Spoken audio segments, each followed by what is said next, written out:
На центральной улице Карбулака в ближайшее время станет на одно здание больше. ОПС-3 звучит как формулировка вооружения, на деле же отделение почтовой связи под 3-м номером. По планам здесь будут обслуживать около 5000 клиентов из микрорайона «Весна». Нас ценят люди, вашу работу. Ее невозможно заменить даже при всех современных IT-технологиях, потому что общение с людьми, живое общение, оно всегда лучше, чем с машиной.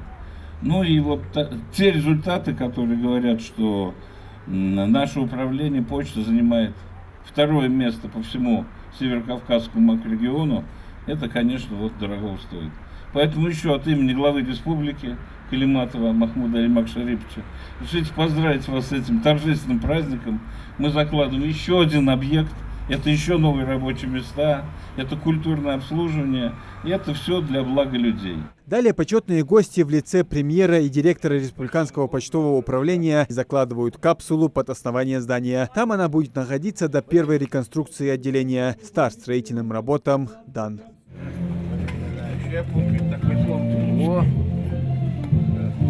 Вот так оставьте все. Новое здание почты возводится в рамках договоренности о строительстве 4 таких отделений на территории республики. Один в Сунже уже открыли в апреле этого года. Еще 2 появятся в сельском поселении Далаково и городе Сунжа.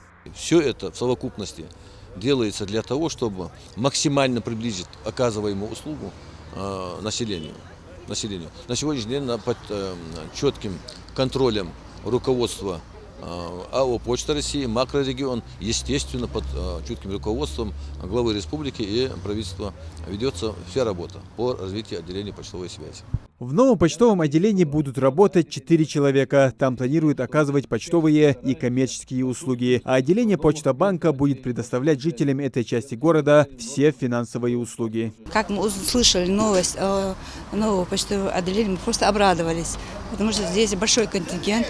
И в пределах 20-25 улиц от нас отойдут. И мне кажется, и даже самим получателям это будет очень удобнее, без очереди, и у нас работа облегчится. Согласно проекту, в числе главных достоинств новой почты наличие современных технологий и неповторимый дизайн. Такие отделения называют почтой нового формата. В первую очередь такая формулировка из-за наличия услуг, которые оказываются в электронном виде. Пока все эти плюсы только на бумаге, а каким будет здание, можно увидеть по проекту.